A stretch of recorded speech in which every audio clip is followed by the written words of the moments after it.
My name is Jessie Ace. I'm part of a group of enabled warriors that you've probably never heard of. We're fighting back against our invisible illness and taking the dis out of disability. We don't give sympathy to our symptoms. They enable us to be the warrior that we are. If you ask doctors and nurses, they'd say what we're doing is impossible. But pushing the limits of our conditions is something that we have to break through every single day. See, we push the limits. We are mentally strong, and we can do anything. The question is, how far can we push those limits? This podcast will give you the answers. I'm Jessie Ace, and this is the Disabled to Enabled podcast.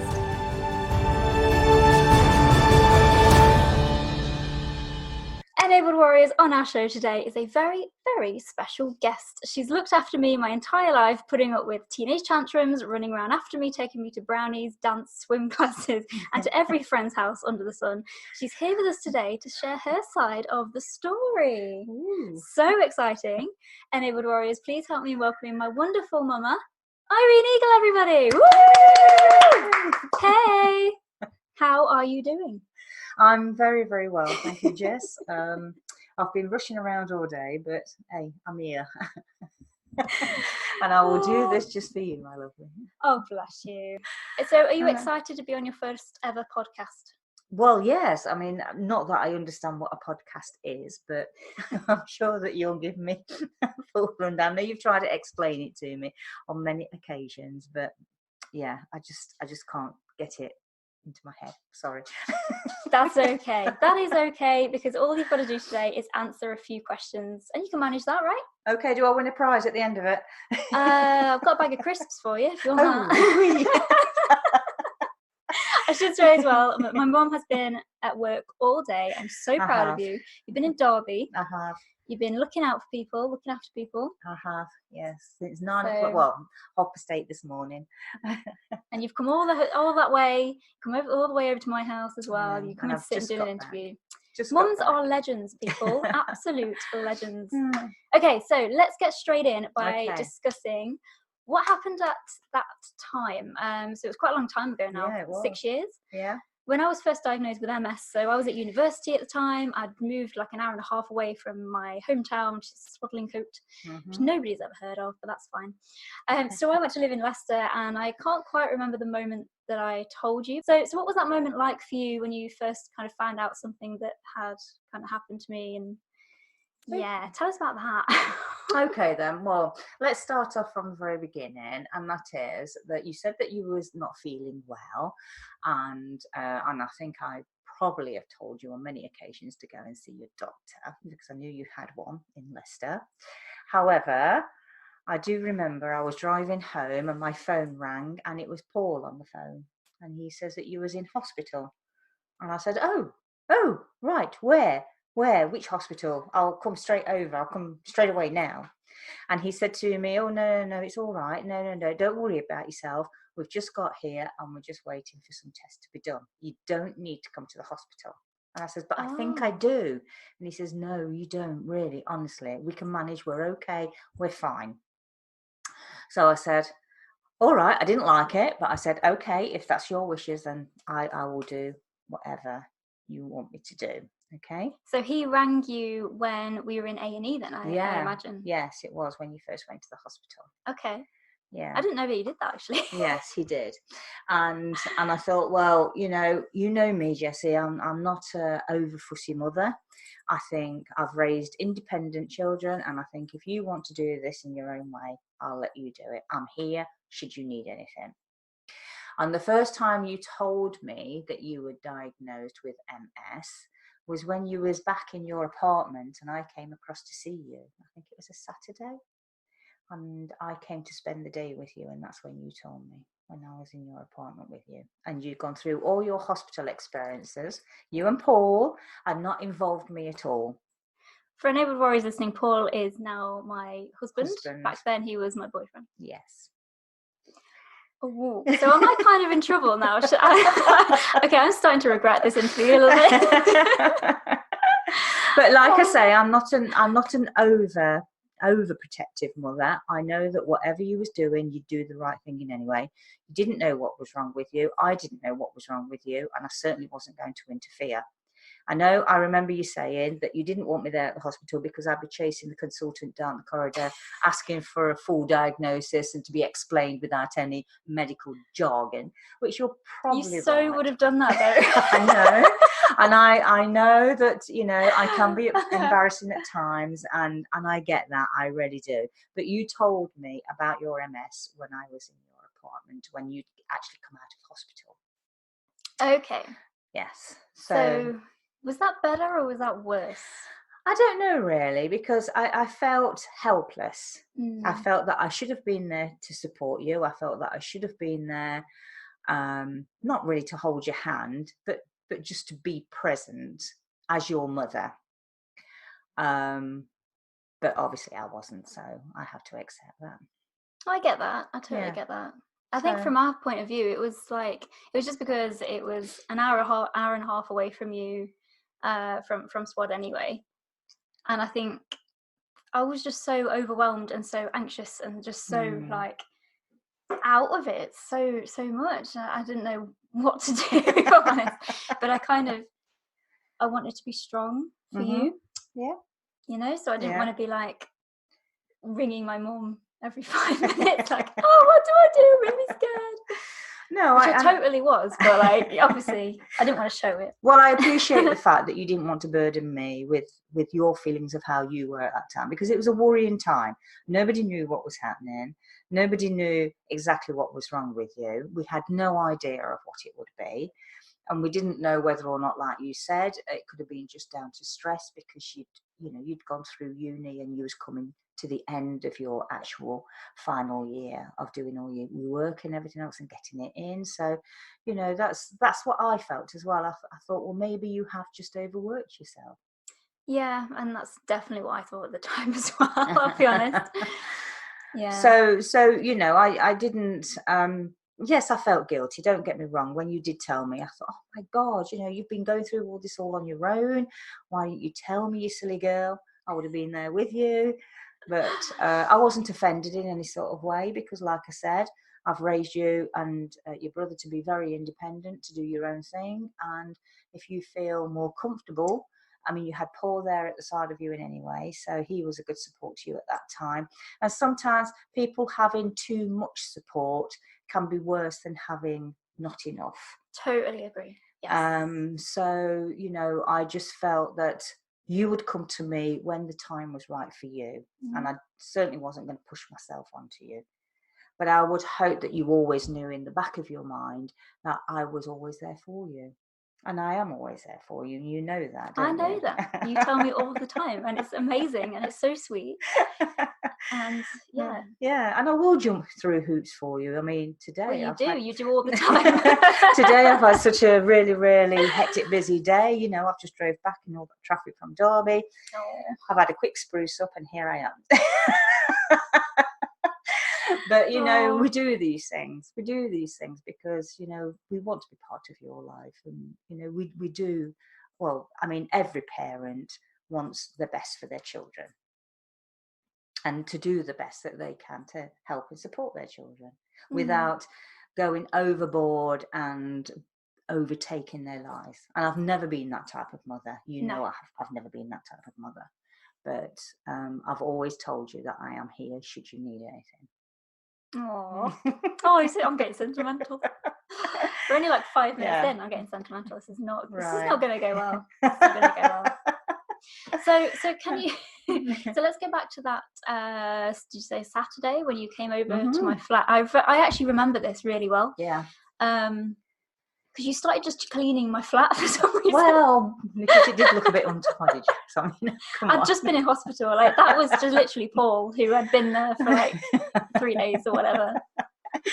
Well, I just said to you, okay, look, I could see that, things are getting on top of you. Let's make a start.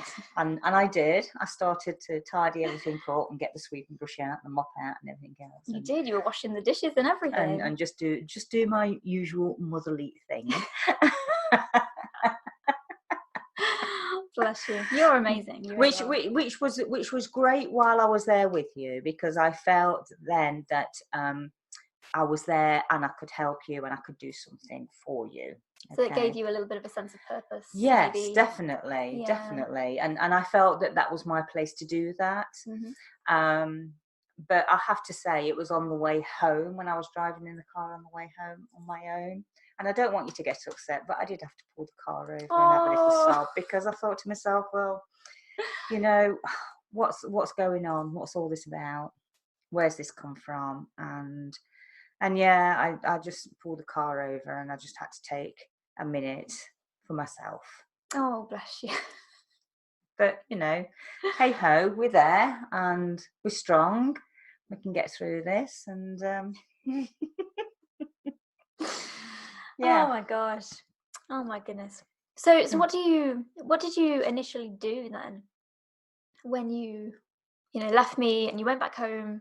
Do you remember what happened next after that? I mean, who did you tell first and stuff? Well, obviously, I mean, as you know, Jess, I come from a very big family. My mum is one of 10. There are a lot of them, and they actually all begin with I with the middle name of J, yes, which is just crazy. Fun fact, I learnt the other day that I was named after my grandma. Yes, you are.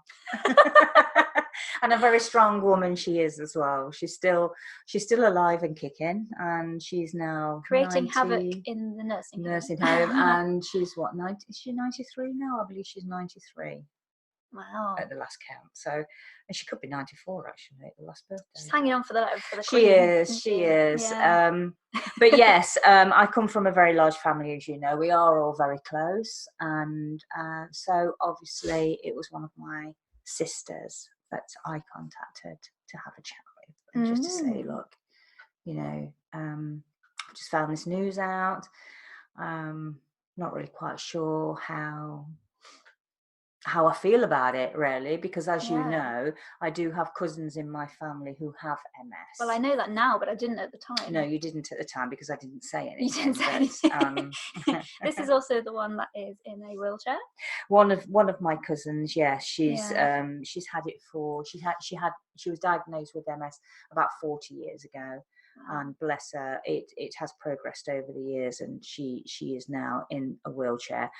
However, I mean, what we have to remember and be quite positive about is that the research that has been done over the years has come to today, whereas, you know, there's a lot more sort of medication out there, a lot more treatment out there. They've done the research, they can look to see the prognosis a little bit more, and, you know, on a positive note, if they have got the right medication and the right treatment, then hopefully it's something that they can keep sort of stable. Yeah, absolutely. And there are so many more medications available now as well. Yeah. Including one that's just been released for secondary progressive, which is amazing. Yeah. So yeah. And as you know, over the years, I mean, it's 6 years since you told me, and I've also been doing extra work as a carer, and part of my work caring for people obviously is people who have different illnesses, and MS was part of those illnesses that they were sort of suffering from. So I didn't know that. Yeah, so Why gave me more because I don't say anything to you, Jessie, because you know I can't go out there and say, oh yes, by the way, I went to see Mrs. So and so and she's got MS. Hey, guess what? You know, this is what she's struggling with. I mean, I don't want to say that. I don't want to say anything that's very that's negative in any sort of way. So, and I appreciate that as well. I really do. But I mean, how did that impact you? What did you think of that? Yeah, I mean, obviously it was quite hard because you know, I see people coping in different ways, and I see people struggling in different ways. And it obviously came into my mind every time I saw somebody. Oh my God, is this what Jessie's going to end up like? Is this the way she's going to turn out? You know, because I mean, I couldn't help it. It was the thought that came into my mind, and it was something that I found. To a point, I found it was negative, because I thought, oh God, I hate to say this, but I don't want to see Jessie struggling in this way. But then I thought to myself, well, you're young. You've been diagnosed right at the very beginning. So hopefully that they can catch it at the right time, put that treatment in at the right time, and help you to be able to live your life the best way that you can, and a normal way that you can. Okay, so that you don't have to go down the road that these other people have. So I didn't very often have young people. They were like an older sort of person. I didn't have any of your age, obviously. I mean, they may have been in their sort of late 30s, 40s and that sort of thing, but definitely not in their early stages like you had. In the 20s. In their 20s, yeah, exactly. Yeah. So yes, I mean, it's well, you know, you want me to be honest, and you want me to be out there. Yeah, totally. So, you know, I'm only telling you how it is. I appreciate that. You know, it was very hard for me, and it was very hard for me to have to look at this, and I had to take these thoughts out of my mind and think, because that's every time that you'll say that you're doing this and you're achieving that and you're doing the other, I'm thinking to myself, thank you, God. You know, thank you for keeping my girl strong and helping her to plough her way through this. Oh. Because, you know, otherwise, I mean, I can see how the impact it does have on people, and it can have a very negative and terrifying impact on people. Have you got MS? No. Are you sure? And I haven't had a drink either, not yet in any way. Not yet. I'll just have my peppermint tea. There's still time. Oh wow. So yeah, quite a difficult thing for you. I never knew that. You never told me that. I didn't tell you that, no, and I did that on purposely, because I didn't want to have those sort of conversations with you. Can I ask you a question as well? Yeah. How was their mindset? Were the mindset of the people? Yeah, were they quite positive people, or were they quite negative people in nature anyway? I think a lot of them accepted the way they were, and how they were, and it was a struggle for some people. I mean, one lady in particular, bless her, I really felt for her. I really did. And I think to a certain point, you know, maybe she'd given up. She'd given up the fight, and it was hard for her. It really was hard for her, because it not only affected, I mean, obviously she was bedridden. She said she couldn't get out of bed. She couldn't move her body. And it got to the stage where we had to do everything for her. Okay. So she got to a stage where she literally told herself every day that she couldn't do this, and she couldn't do this, and she couldn't do this. And it didn't matter how much we tried to encourage that. Yeah. Even to it was her decision. Yes, it was her decision in the end. Even to the point where we were actually feeding her. Wow. So she wasn't even holding her fork or a spoon anymore. Yeah. Until now. So, you know, and it was very sad, and I felt very sad, because I mean, like, you know, you can only do so much, and you can only encourage people to a certain extent, and if they don't want to do it, then they don't want to do it. That's it, isn't it? Yeah. And you know, and when I see you and what you're doing and how you're pushing yourself out there, you know, you sometimes make me feel a bit guilty, because I should be out there exercising, walking every day, and I might no, because when I get in from work, I think, oh, do you know what, I really can't be bothered. I just want to snuggle up on my sofa in my little blanket and watch rubbish on the telly, because that's my way of relaxing, just chilling at the end of the day. Oh, bless you. But I get that, because your role as a carer has been so demanding on you, and it's been so, like, it sounds like mentally and physically demanding on you. Yes, so it is. It's Care quite, work I is, think, is quite very, reasonable. Yes. Anybody that does the care work, you know, they are amazing people. They are, yeah, and not being paid enough either. No, I will certainly say definitely not being paid enough. No, but they are amazing people, and you know, they are there every day maybe 4 times a day. Some days, you know, people have 4 calls a day, and you know, they go in there and help them, and they could be there for an hour, you know, just doing the small tasks for them.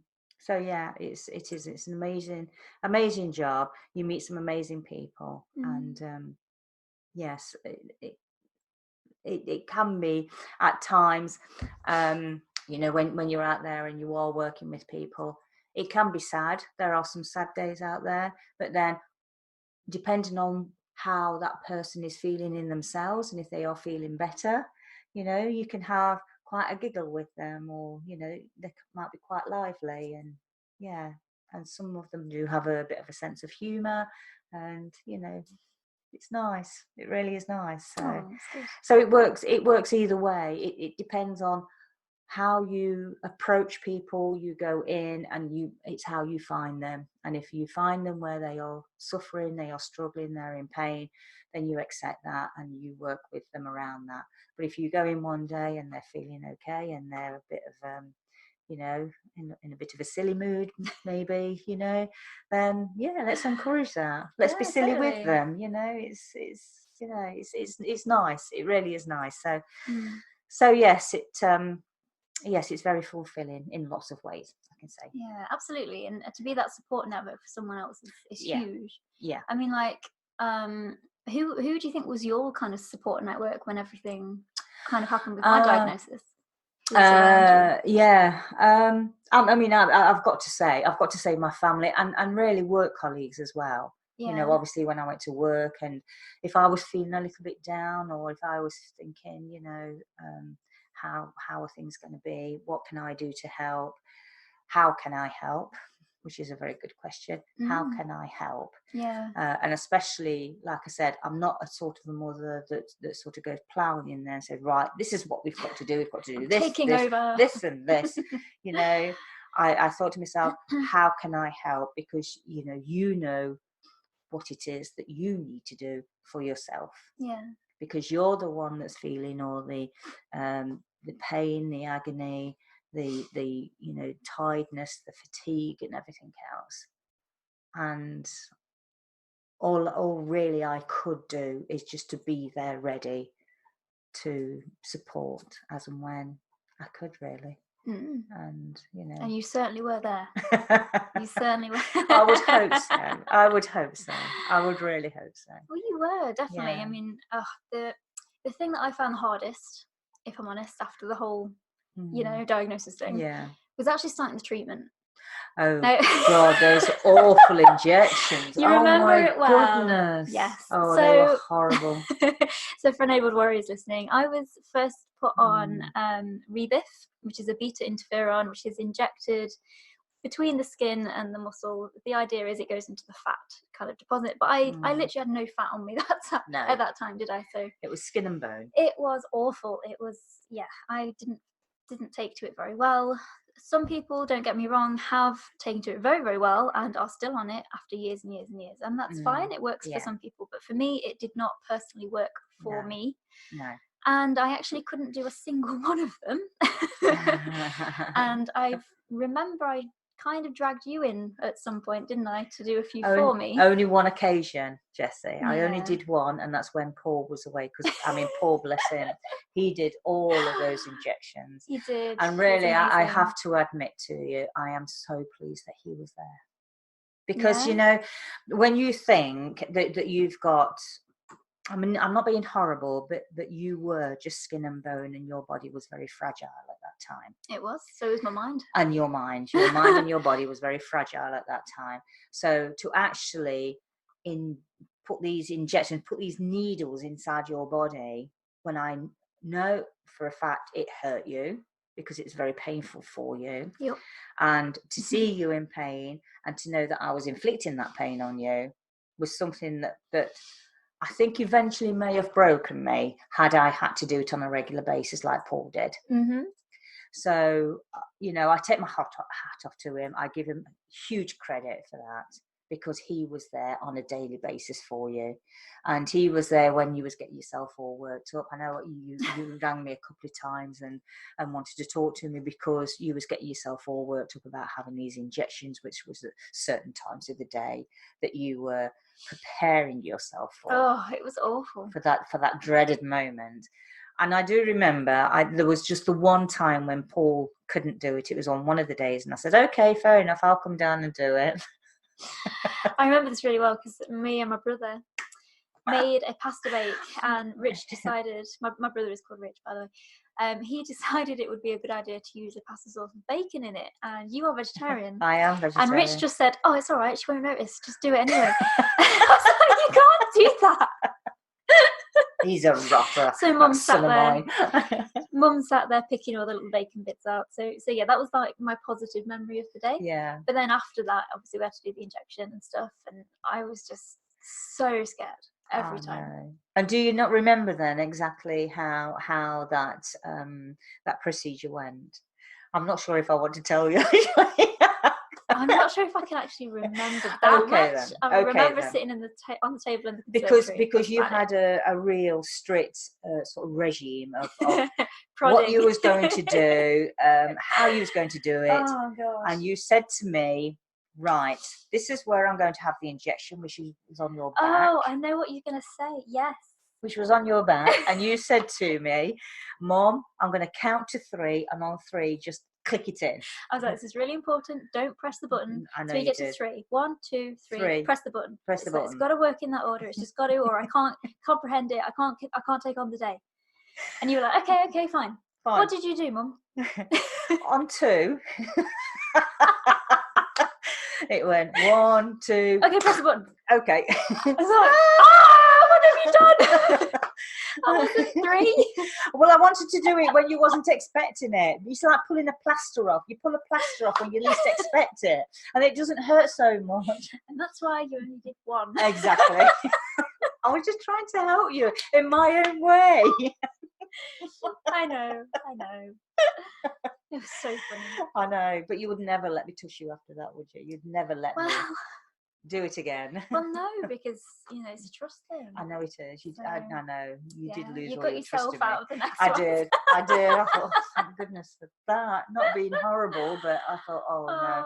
I don't know if like I said, I don't know if I could have done that on a regular basis, because I think over a period of time. I mean, you was having these injections 3 times a week. Am I right? For a year. Yep. And I had a panic attack for each one. Each one of them, and getting yourself all worked up. And then when you've had them, there was all the tears and everything else, and because everything all the was pain swollen, and it everything. was sore, it was bleeding. And I thought, I can't cope with this. That's something that I know. I said I'll always be there for, and I'll always be a support for you. But putting injections in your body, Jessie, no, I'm sorry. I'd rather stick it in myself. Which wouldn't be of any help to you. I would have done anything to do that to somebody else. That sounds horrible. Yeah, that was for sure the hardest thing I think I've gone through. I know, and I think it was very, very frustrating for anybody. Like I say, I don't know how Paul managed it, but it was very frustrating to be that person, to be putting those injections in your body. Yeah. It was very, very frustrating to be able to do it at that point, just how you wanted it, and I don't know, it was just so hard. It was just so hard, Jess. I'm so sorry. No, it was hard. I completely forgive you. Don't be silly. But that was the one and only time that I helped you with your injections. Yeah. You just wouldn't let me anywhere near you after that. No. I remember Rich doing one as well. Oh, really? Oh my God. And it's actually funny because it was the second one that I'd ever done. The first one was with the nurse, and the nurse had come to my house and told me how to use the machine and stuff. And we sat there together, and she's like, right, okay, all you've got to do now is press the button. And I was like, oh, okay. And I didn't really know what it's going to feel like or anything. So I was like, oh, okay, that's really weird. So I did it, and I was like, well, that was okay. I can do that, right? So then the second time was actually when we came back over to Swad from Leicester, And Paul had gone out somewhere with his dad, I think, and was literally like, are you going to be okay with it, kind of thing? Do you want any help? And I was like, no, I'll be fine. Yeah. You know what I was like at the time? I was like, oh no, I can do this. I can do anything. Yeah. And I went and sat in my room. Well, that was in your house at the time. It wasn't really my room. It kind of was. Now it's a cupboard, guys. I'll just say my room is now a cupboard. It's my dressing area. It's my dressing area. What's that about? Anyway, so I sat in the dressing area that was not the dressing area at the time, and I was literally sat there for probably a good hour and a half. And I was like, could not bring myself to push this button, and I don't know why. It was just such a mental block.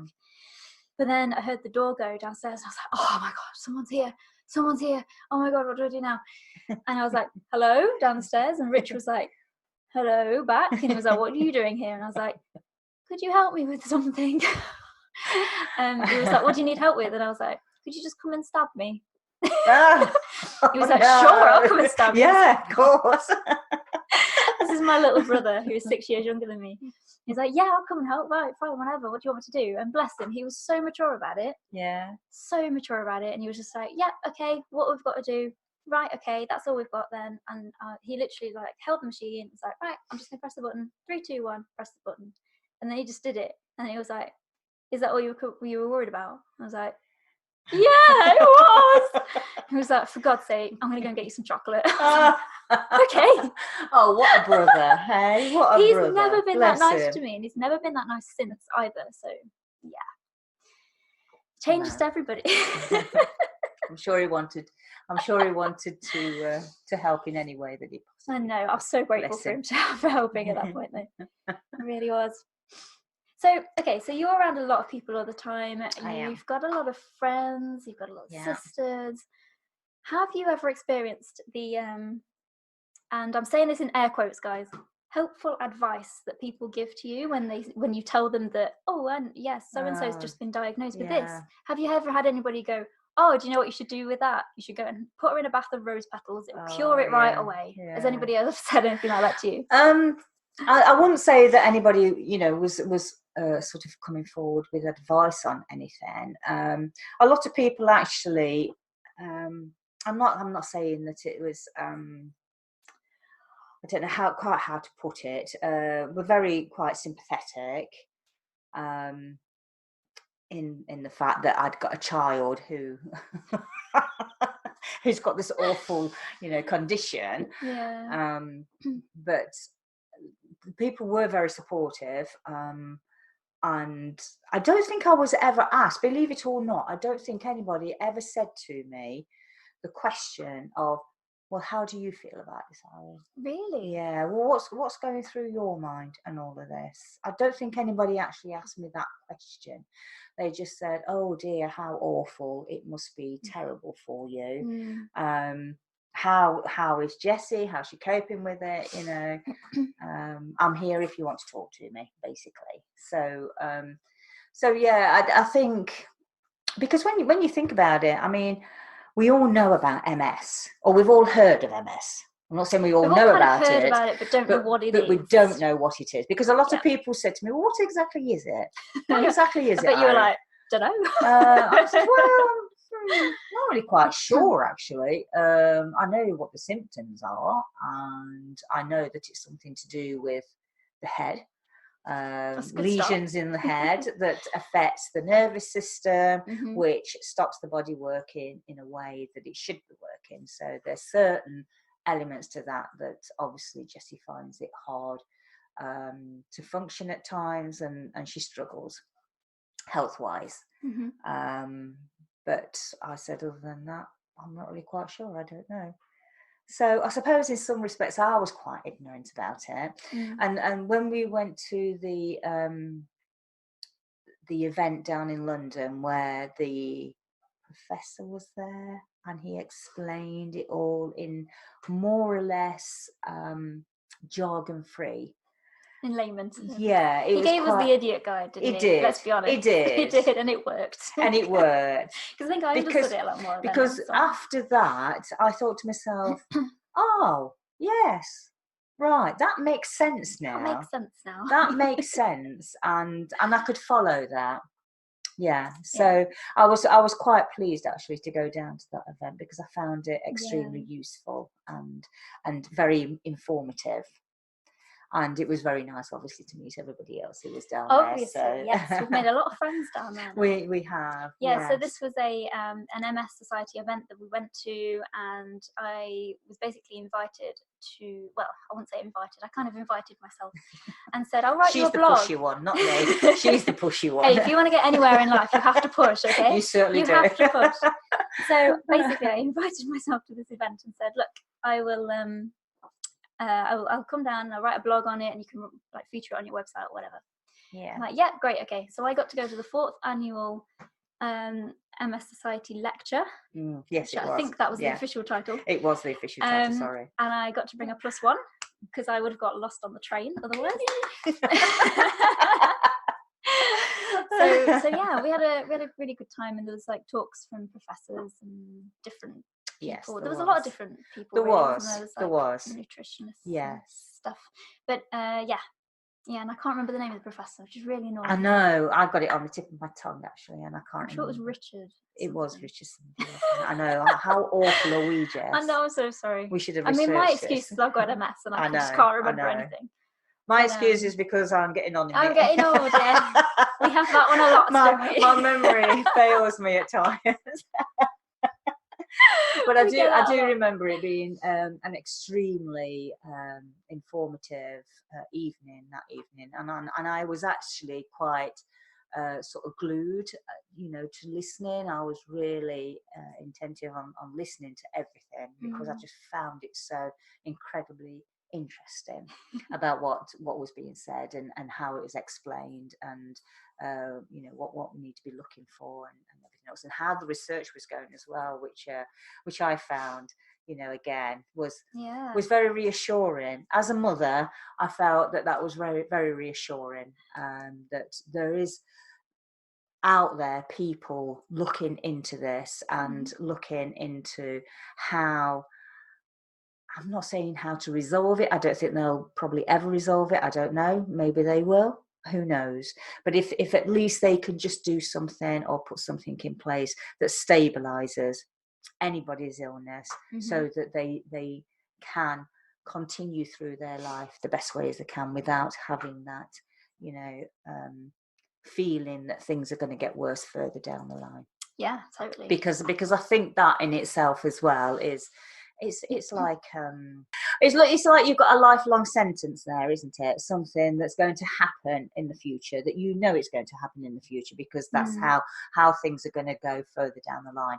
But if there is that hope that this treatment is going to come in, and this sort of different types of medication that's going to come in that can save you from having that sentence hanging over you. Yeah, at least you can relax a little bit more in yourself and start enjoying each day that comes along then. And that's what I would want in any way for you, as my daughter. I mean, don't get me wrong, if we had a Freaky Friday and we could change places for the day, then I would willingly take this away from you. I don't think you'd want to, honestly. Because, I just want you to be able to experience your young life in the best way that you can without having this hanging over you. Yeah. So that for me is my sadness, is not to see you be able to enjoy each day as you should be enjoying it. I've got a question for you though. Go on then. What do you think I would be doing if I didn't have MS? Well, that's a very good question actually. If you're anything like me, you'd be working yourself into the ground. But you could be out there enjoying yourself, How? like going out and even just doing everyday things, Jess. Yourself, even when we go shopping. Look at the days we go shopping. I think we sit in cafes having cups of tea. I don't think we do go shopping. Well, we sit in cafes having cups of tea because you need to rest, which is okay. That's fine. That's also because I don't like shopping. Oh, okay then. Now she tells me. After all these shopping trips that I've arranged for you. When? Oh my goodness. Well, okay then, let's take it this way. Look at the times when we've been down into London, and we've had a really good time, haven't we? Yes, there was that time when we got somehow lost in the back of a casino in a comedy club. Yes, that's true. We did. That was fun. We found our way up to the bar. We did, and then we met the guy from the chase. Oh, we did. We did. As you do. We spoke to him who was behind us in the queue in the bar. But anyway, yeah. But I mean, even just to go out and have days out and so forth, which is okay. But then we have to be careful because obviously you get yourself tired. Yeah, totally. The thing is, though, I appreciate those days far more. Do you? Yeah. Oh, right. Because if I had nothing wrong with me, I'd just be like, well, yeah, let's just take it for granted. Yeah, exactly. I'd take it for granted. Yeah. And I wouldn't appreciate my life. Maybe not, actually. So now I have much more an appreciation of it. Yeah. And I have much more of a different outlook on it completely. Yeah, I can see where you're coming from. So each day that you do manage to go out there and you do have, a good time, it's far better. You take all of that in. Yeah. Yeah. I'm not living unhappily. No, I'm really not. Trust me. No, I didn't mean to put it like that. I just feel that because this is me as a mother. Yeah. This is what how much it means to me. Yeah. I'm not saying that I see you sort of down, depressed, but I don't see that. I know you have those days, but I don't see those days because you keep those days away from me. I do, because then it makes you sad, and I don't want that. Yeah, exactly. So you're not burdening me with the with the more negative side of things. No. I just and it's the same with the rest of the family as well. When they read, things that you're doing, when they read your blogs and they read your messages out there that you are pushing yourself to do X amount of things. Yeah. And then the family is saying, "Wow, how terrific is this?" See, this is the thing about social media. You can put anything online. Yeah. And it makes you look like a certain type of person, but actually behind closed doors, might not be the same story. No, exactly. Which is interesting. Exactly. Yeah. So I mean, obviously, you only put out there the things that you are achieving, and you've achieved so much over the years. And what I actually want people to see. Yeah. Obviously. But I know that you have your other days. I know that you have your days when you're not feeling well. Yeah, but you know what happens on those days? People pity me, and I can't stand that. And you don't. And I don't want that spread over social media because I don't want people to go, "Oh, look at you! You've got MS. That's awful. Yeah. Gosh, you must be like hating life." Yeah. I'm like, no, I'm just having a bad day. I'm allowed a bad day. Of course, you're allowed bad days. I mean, we all have bad days. You know yourself. If I do something. If I work particularly hard on one of the days, fall off a table. Okay, I fall off step ladders and this sort of thing because I'm doing too much that I should be doing. But then I have my days where I have to rest. Yeah. I have to have rest days as well. We all do. This is part of life. Yeah, of course it is. Of course it is. And I'm not saying that it's a bad thing that you have your bad days. It's not a bad thing because I think when you are down and you do have your bad days, it makes you then aware, I think, more aware of when you are feeling good, how good that feels. Yes, and it also reminds me almost sometimes that I've got MS. Yes. Because day to day, if you asked me what my symptoms were day to day, I wouldn't be able to tell you because I would have forgotten. Yeah. Which sounds crazy, I know. But because to me it's so normal, I forget that it's not normal for everybody else. Does that make sense? Yeah, it does. Yeah, it does. So, yeah. So, because this is a normal day-to-day thing that you're living through, other people wouldn't be able to see that because they're not experiencing themselves. No, and the other thing is, when it's invisible, people don't really get it until they get it. You know, so I could sit here and say, I'm like tingling from head to toe right now. I'm weak in my whole body right now. But doesn't matter because you just see me being a normal person. Oh, exactly. That's fine. A smile on your face. And exactly. It's just when I lift up a cup and I'm like, ooh. Forget how heavy cups are. Darn but cups. I think what's helped me as well is obviously, within the family, there are different types of diagnosis going around in other family members. I've learned this since I've been diagnosed. There is a lot of illness in our family. I never realised that before. Yes. Yeah.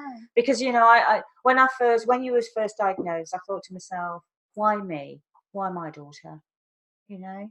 There's a lot of us, so why me? But then when I listen to my sisters and they say about the troubles that, you know, their children are going through with different types of illnesses and conditions that they have, you know, and I think to myself, well, okay, maybe MS isn't so bad after all. If you're going to have something, you know, then let's have something that we can handle, that we can get through, that we can work our way through, you know. So that's probably another thing that's made me maybe stronger and made me realise that we're not on our own. No. It's not just us, you know. There are others out there as well. So, but I think as long as we know that we've got each other, and you know, I do come from a big family, and we are a close family, and we do talk to each other, and we do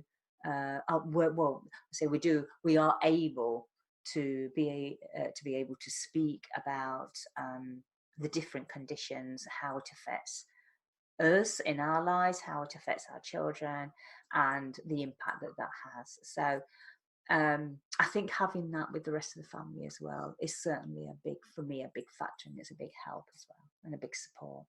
I know that you was diagnosed when you was 22, but throughout your life there were little things actually that I suppose little signs, maybe little signals that things weren't right. Like what? It was, well, I mean, for instance, you were a very quiet, reserved sort of person.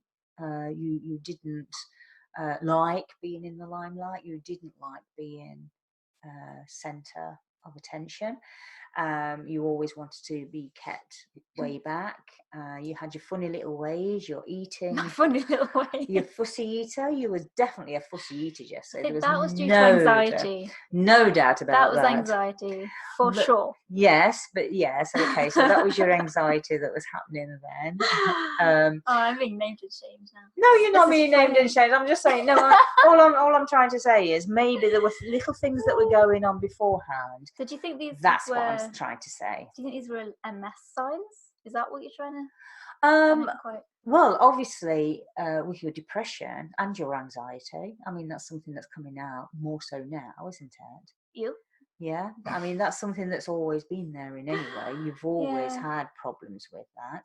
And I think as well, maybe not so much in your very younger life, but as you was getting older, maybe it was your coordination. Because I did notice when you was in your dancing, your ballet was perfect, because you had to. I wouldn't say it's perfect. Yeah, but you had to a stick. Perfect example. Yes, but you had to stick to a routine of what you had to do. With, I couldn't remember it. But your freestyle dancing, right? Okay. It didn't come quite so. It didn't come naturally. I was just really bad at it. And I'm wondering if that was maybe something to do with your body and with your brain and everything, not coordinating inside of you. I don't know. No, and that's what I'm thinking. I'm not sure. Maybe there were just little things there that we didn't pick up on until it started to come out more so later on, when you were actually in your 20s. Because I think one thing that my neurologist kind of said to me once that was kind of like clicked in my head was when he said that people with MS are often quite softly spoken, they're quite quiet. Yes. Because they don't have the energy to actually like. Yeah. I can't remember what it is. Like pronounce. I don't know. Yeah.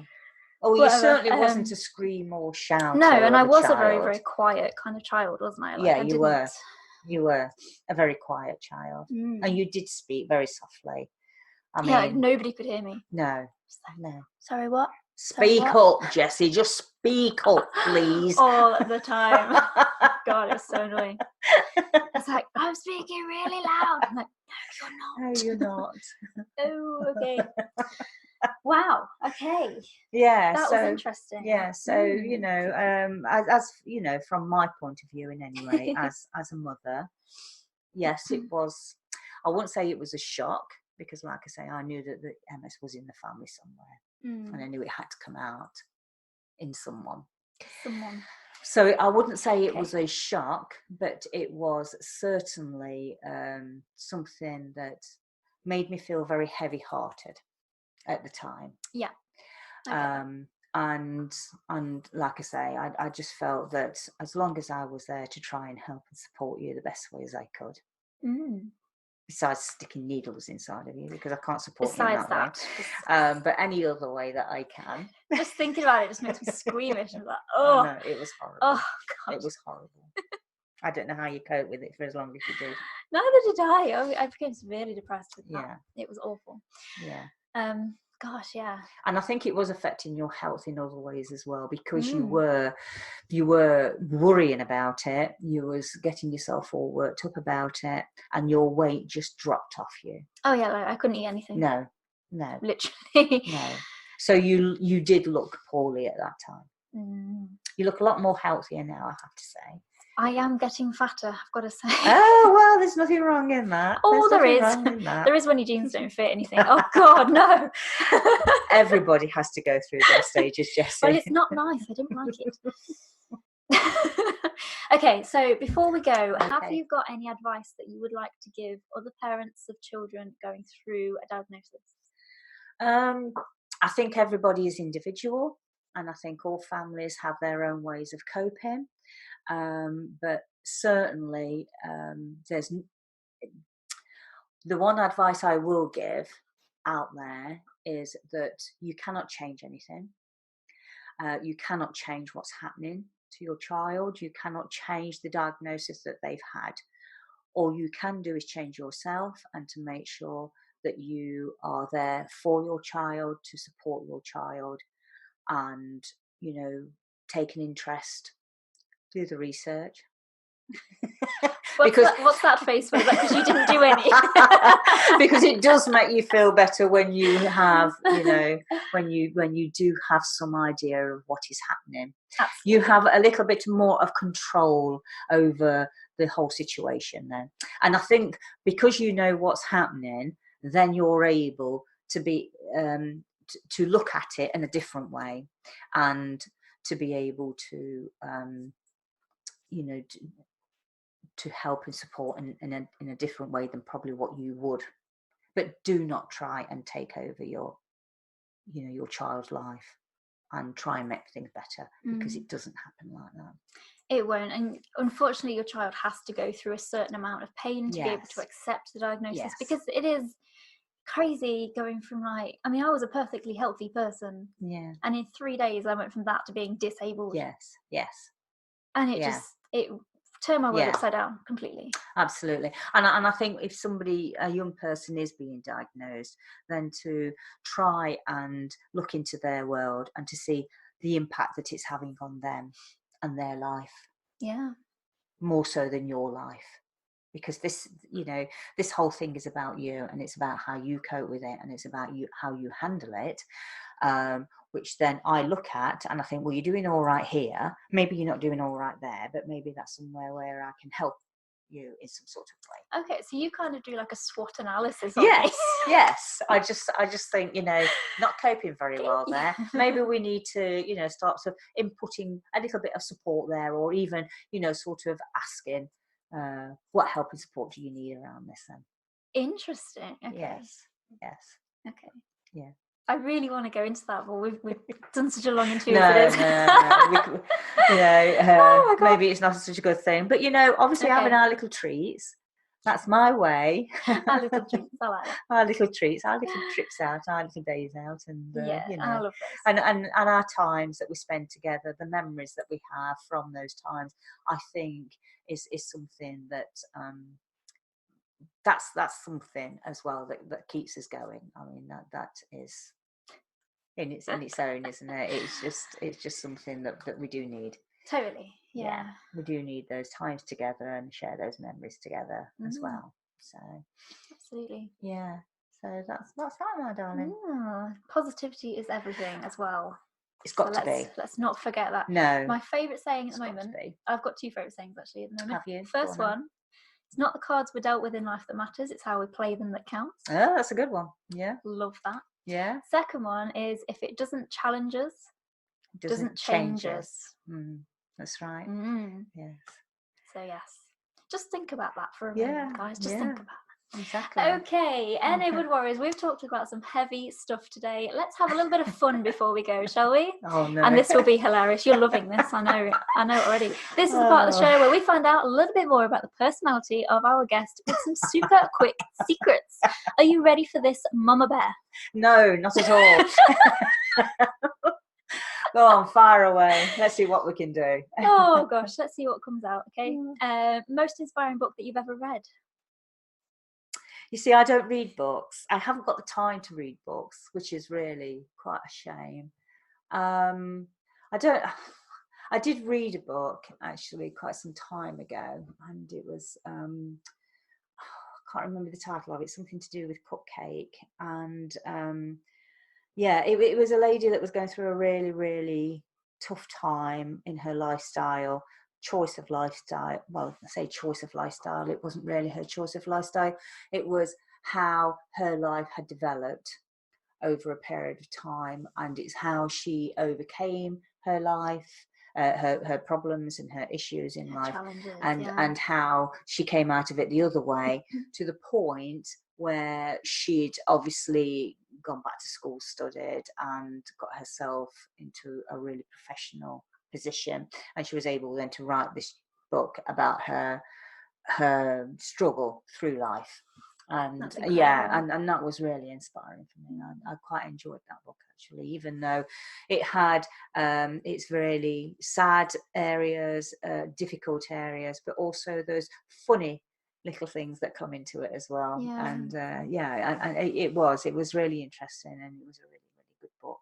Amazing. You used to read a lot of books like that. I did at one time, but then that was to do with my work that I do with supporting people, so as a support worker. Got you.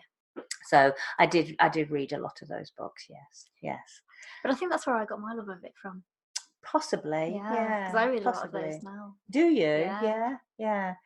And I think it's very inspiring to know how, because like I say, we're all individual, we're all unique in our own way, and when we all deal with things in the way that we can deal with them, and to read other people's struggles and how they've got through it and what they've had to endure in order to get through that, and the sacrifices that they've made as well.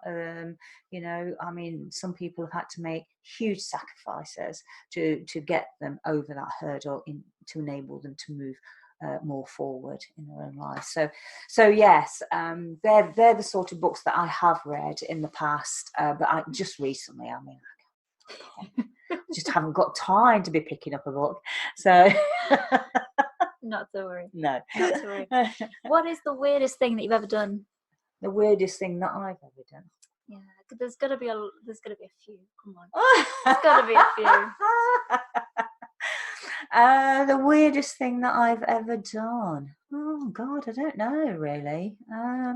I don't know about weirdest. Nothing weird though. Okay. Yeah, there's nothing weird I can say that I've actually done. I don't really know. Can I tell him about the salad cream? Oh, go on then. I suppose that's one of my weird things. That is the totally weird thing that you did. I forgot about that actually. We already spoke about it the other day. I'll keep this brief. Yes. Basically, I came downstairs one day and my mum was sat at the dining room table with like a million sachets of salad cream, and she was squeezing each one into a big salad cream bottle. And I said, "What the heck are you doing? Why not just buy another bottle of salad cream?" And you said it was more practical for work to take the bottle with you than the salad cream sachet. Yes, because these salad cream sachets, you have to rip them, and I'll just snip the top, pour it into the bottle, snip the top, pour it into the bottle, snip the top, pour it into the bottle. Who has their phone on? Sorry, that's me. It's my phone. Sorry, it'll go off. Be Pepper, where are you? I know, just edit that bit out. Oh my edit that bit out. gosh. Yeah, so I just snipped it and poured it and snipped it and poured it. So I had about, I don't know, 150 or something of these sachets. And I didn't want them hanging around the house. So that was another reason. It was my logic thinking of getting them all inside of a bottle, and then at least the bottle and just squirt it. So yes, I can't agree. That was weird. It was weird. It was slightly weird. It was. There's been loads of random times like that you. Oh, I know. I'm just like, what on earth are you doing? I know. You know what though? If you've got a crazy parent, you know, then the kids will turn out fine. The kids will turn out crazy as well. Yeah, no. Okay. No, they'll just turn out fine. Oh gosh. Okay, moving on. What is your most favourite place that you have ever visited? Oh, my favourite place. I've visited lots of places. My favourite place. Was it Futureventura? No, that was one of the worst places. One of the worst places. I sat there on the on the beach with a towel around me because it was such a windy place, and it was worse than sitting on the beach in Skegness. It was awful. I didn't like it at all. No. It wasn't a good holiday, that one. Favourite place. Oh gosh, favourite place. I quite like, actually, some of the places I have been to. I'm not boasting here, but okay, it's got to be Vegas. Vegas was absolutely. I was going to say, you did do part of the Route 66. We did Route 66. Got to be in there somewhere. Yeah, it is in there somewhere. That was it was an amazing trip, absolutely amazing trip. We had a wonderful time driving up and down the Route 66, and I think also New York as well. Going to New York was really good, especially beginning of December when it was Christmas time, so all the Christmas decorations. Yeah, that was really nice. But you know, I mean, I can't say that I've got a favourite place, but I mean, I've visited some very, very nice places. What about Christchurch? What about Scarborough? Oh, yeah. Well, nearby places. Place where you got engaged. That's quite a nice place. Yes, Christchurch. Yeah, Christchurch was one of our favourite places, actually. Or even just down the road at Colcabby. You know, that's nice. Just go down there and have a walk around. Just in the gardens and such. That's quite nice. You know, we have got a lot of nice places around where we live, and I just don't feel that we appreciate. Well, and I'm not saying we don't appreciate it. I just don't feel that we have the time because of working all the time and being busy and doing different things. You just, I mean, just to get your walking shoes on and say, right, come on, we're going out for the day. It just doesn't happen. It just hasn't happened. We either haven't had the right weather, or we're doing something else, or something, you know, we're working. So hopefully in a few years when I finish work, I can do all these things. I'll come back and have another chat with you. Okay. And then I'll tell you then about all the favourite places that I've been to. Okay. No worries. No worries. We'll have a few whiskies. It'll be fine. It will be fine. Actually, my favourite place. No, talking about my favourite place. This is my favourite place. Sat on the sofa, in my blanket, drink in hand, watching the TV. That's my favourite place now then. There you go. All my troubles are they just go away when I'm sat there. That is the best answer we've ever had on the show, I think. For sure. Yeah. That's my favourite place. Okay, last one. What's the scariest thing that you've ever done? The scariest? Ooh, something that really scares me. Yeah. Driving every day on the road. You did get taken to court in America. Oh, yeah, well. Yeah. Let's go into that story. A driving offence.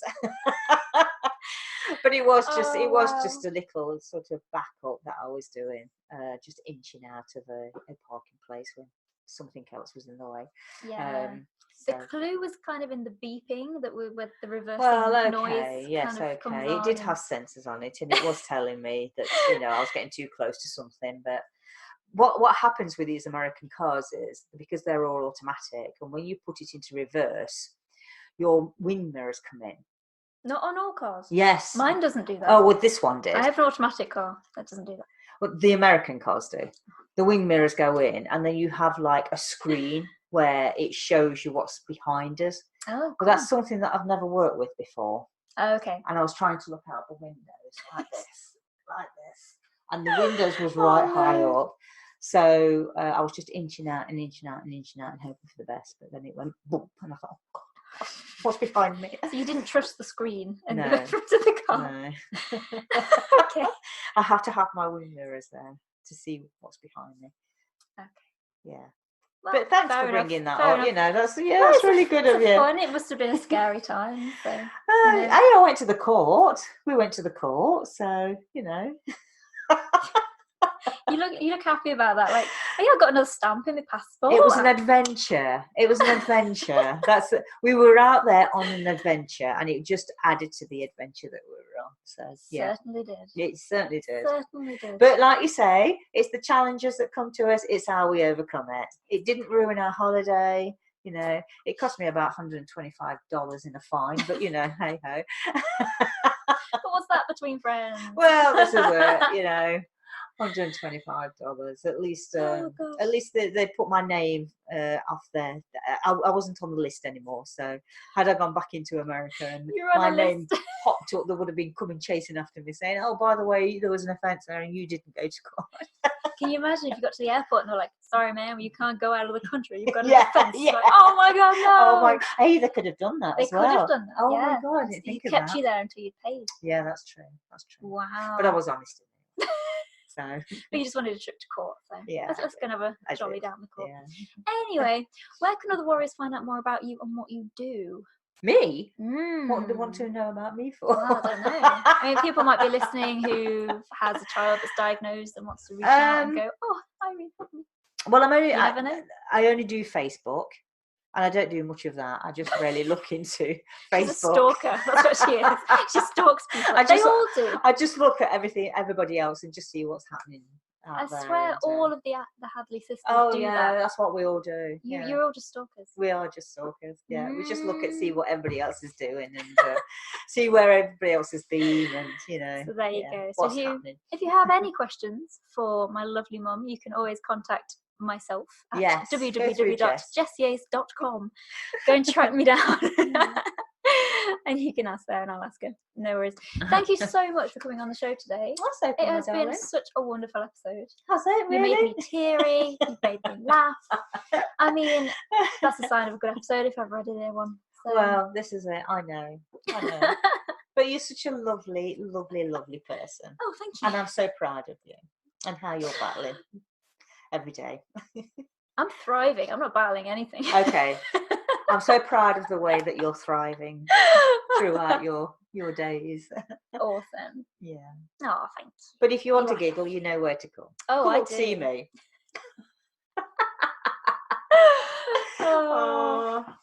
You're lovely. You're my special girl. My favourite daughter. Okay, time to wrap up the interview. She's my only daughter. So I'm your favourite. The only one. I keep saying to Richard, you're my favourite son, because he's the only son I've got. What about the one in the sky? What sun? Oh, the sunshine in the sky. Oh God. What sun in the sky? Yeah, no, not SUN, SON. That's so funny. Oh my goodness. Okay. Right. Well, thank you very much, then, Jessie, anyway, for dragging me onto your show. Dragging. For inviting me then. So I can say my bit. Okay. Any complaints, you go through to Jess.